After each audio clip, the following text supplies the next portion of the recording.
जब आप इसको खींच रहे हैं तो F is equal to KX linear model है ना भाई, force is proportional to displacement. तो अब अगर थोड़ा सा आपने खींचा तो एक्चुअल में ये पॉइंट यहां से थोड़ा सा इसके रिलेटिव यहां जाएगा, समझिए। हाँ, ये तो आपको डायग्राम क्लियरली दिखे इसलिए मैं इतना बना रहा हूं। अब देखिएगा, सपोज ये वाला बॉन्ड है, ये बॉन्ड थोड़ा सा यहां से इधर खिसक जाएगा बस, और टूटेगा नहीं कुछ भी, स्लिपिंग में नहीं शुरू हुई, ना बॉन्ड टूटा है ना स्लिपिंग शुरू हुई। सपोज ये ऐसे थी टिप, अब ये ऐसे हो जाएंगी। Do you understand what I am trying to say? ये थोड़ा सा इधर डिस्प्लेस हो गया, तो अब थोड़ा सा हुआ है और इलास्टिक डिफॉर्मेशन हुई है। अगर छोड़ दूंगा तो वापस, अगर छोड़ दूंगा अप्लाइड फोर्स हटा लूंगा तो वापस से वो बॉडी वहीं आ जाएगी, फिर से फोर्स जीरो हो जाएगी। तो ये भी उसी लीनियर मॉडल पे हो रहा है कि F is equal to KX, मतलब वो इलास्टिक डिफॉर्मेशन हो रही है, और जैसे ही आप हटाएंगे एक्सटर्नल फोर्स, वापस से वो ओरिजिनल पोजीशन पे आ जाएगी, फोर्स जीरो हो जाएगी। और जितना आप उसे खींचेंगे अप्लाइड फोर्स होगी, उतनी उसमें F is equal to KX के हिसाब से उतनी फोर्स बढ़ती जाएगी और लीनियरली बढ़ेगी। ये हाँ, इनफाइनाइटेसिमली स्मॉल, दैट इज राइट। बहुत थोड़ा सा डिस्प्लेसमेंट होगा और इलास्टिक डिफॉर्मेशन होगी और वो लीनियरली प्रोपोर्शनल टू डिस्प्लेसमेंट होगी। ये सब कहानी समझ में आ रही है?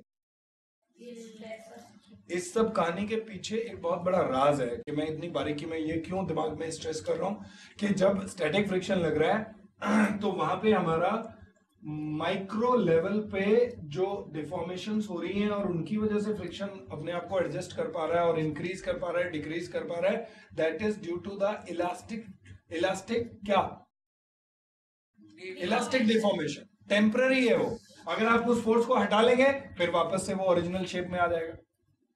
ये आ रहा है समझ में? 1 minute, please do this question. This is a block of mass 20 kg।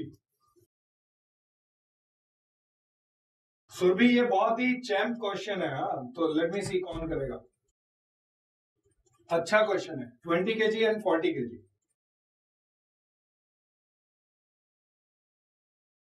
Now this surface and this contact surface, the coefficient of friction everywhere is mu is 0.8.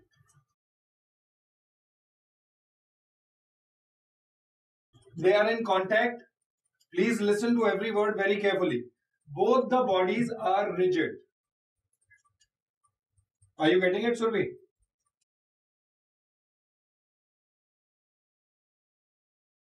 Both the bodies are rigid. और ये जो rigid bodies हैं, ध्यान दीजिए, इसमें this table is not rigid. Mu is 0.8.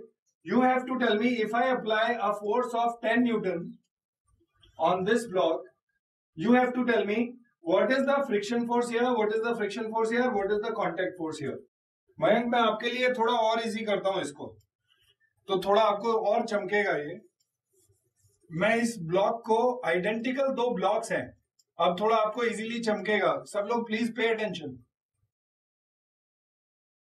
ये भी 20 kg है, ये भी 20 kg है, they are in contact, both the blocks are rigid blocks, rigid है दोनों।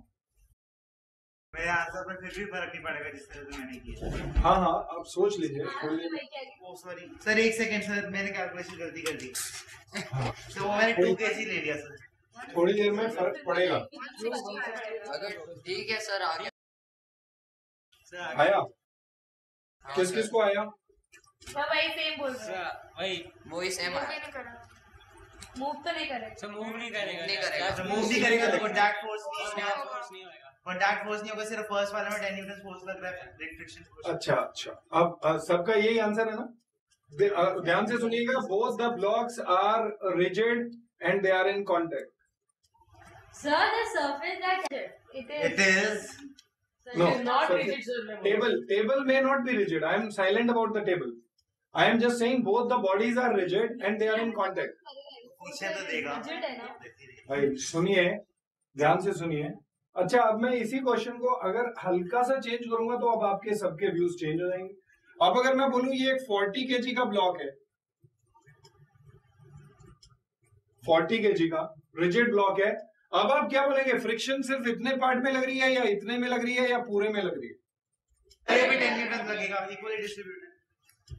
हाँ, तो पूरे में 10 न्यूटन लगेगी। हाँ मैम। तो अब मैं आपसे पूछूं कि यहाँ पे इमेजिनरी अगर मैं यहाँ से कट करूं तो यहाँ पे कितना कांटेक्ट फोर्स होगा एक दूसरे पे? तो 10 सोचिए सोचिए भाई, ये खेल थोड़ा सोच का खेल है, ये सिंपल वाला क्वेश्चन नहीं है, फिजिकल टू एम में कर दिया। थोड़ा सोचिए, मैं क्या बोल रहा हूं, अगर ये 40 केजी का ब्लॉक है तो आप मुझे बोल रहे हैं ये जो 10 न्यूटन है ये पूरी मयंक,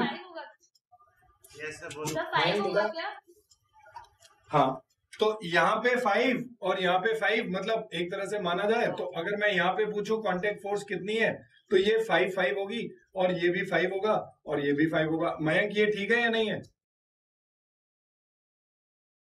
भाई? वो 10 न्यूटन यूनिफॉर्मली स्प्रेड मानेंगे ना पूरे 40 केजी के लिए, अगर एक बॉडी मान लूं, और जब दो 20-20 के blocks are in contact with each other, so is that equal to 40 kg block और not? They are rigid. I am saying that they are rigid. They are in contact. So I am highlighting that. Aishwarya समझ में आ रहा है? कुणाल यहाँ तक clear है? जल्दी बोलिए जल्दी भाई। अब ये लॉजिकल लग रहा है? अभी थोड़ी देर पहले दूसरा लॉजिकल लग रहा था कि ये मैं बोलूं 20-20 के दो ब्लॉक्स हैं, रिजिडली कनेक्टेड हैं, तो आप ऐसे बोल रहे थे, तब आप बोल रहे थे कि पूरा 10 इधर ही लग जाएगा। Now please tell me which is correct. Can you tell me which approach is correct? So the second one, sir, जो आपने दी है वो 5 satisfied. I am not still satisfied, sir. नहीं, पूरा समझ में नहीं आया। नहीं, मैं तो सेटिस्फाई तो किसी को कर ही नहीं रहा हूँ, मैं तो डिससेटिस्फाई कर रहा हूँ। मेरे को पहली वाली सही है क्या? पहले वाली सही है। तो मयंक के हिसाब से तो पहले वाली सही है कि भाई 20-20 के दो ब्लॉक्स रखे हैं, तो मयंक सेकंड वाली अगर मैं बोलूं ये 40 केजी का ब्लॉक है तो आपके हिसाब से वो 10 न्यूटन यही लग जाएगी या उससे भी हाफ में लग जाएगी या पूरे में लगेगी वो 10 न्यूटन? पूरे में लगेगी सर, पूरे में लगेगी। तो फिर आप ऐसे क्यों बोल रहे हैं कि भैया जब ये 20-20 के दो ब्लॉक हैं तो फिर आप वो उसे करेक्ट क्यों बोल रहे हैं? ये तो बात तो वही है, rigid blocks 20-20 KG in contact with each other, कोई गैप नहीं है, तो 40 वाले में और इनमें क्या फर्क है पुश के लिए स्पेशल? मेरा जो कॉन्सेप्ट है सर, एक बार सुनो सर। सर जब वो दोनों बॉडीज अलग है सर, सर जो पहली वाली बॉडी होगी सर, जब पहली वाली बॉडी हम लेंगे सर, तो सर जब उसमें फोर्स लग रहा है 10 न्यूटन का सर, तो वो ही रेजिस्ट करेगा सर। अभी पूरा बड़ा ब्लॉक है सर। बेटा इसमें बड़े ब्लॉक में 40 केजी में और 20-20 के दो रिजिड बॉडीज केप्ट टुगेदर में, what is the difference? Can you explain? If we remove the rigid body part. Yes sir. If we remove the second part in that case, sir, it will still not move. It won't move, but that's a different case. Yeah, तो मतलब उसका friction force 10 Newton में लग रहा है sir. इसमें आप उसको अलग नहीं कर सकते सर। दो अलग अलग ब्लॉक है, अगर एक भी रखेंगे तो वो एक भी नहीं मूव होगा, तो उसकी वजह से दूसरे पे कांटेक्ट फोर्स नहीं, मतलब वो नहीं होगा। हैव यू क्वेश्चन किस किस को समझ में आ गया है? क्या डिस्कस हो रहा है वो किस किस को समझ में आया? कौन सा वाला? कि सर अगर 40 केजी का एक ब्लॉक है और उस पे लगा हुआ 20-20 के दो ब्लॉक है, and they are both rigid bodies, so they should not be कोई आ रहा है क्या? कोई आ रहा है? Let it be.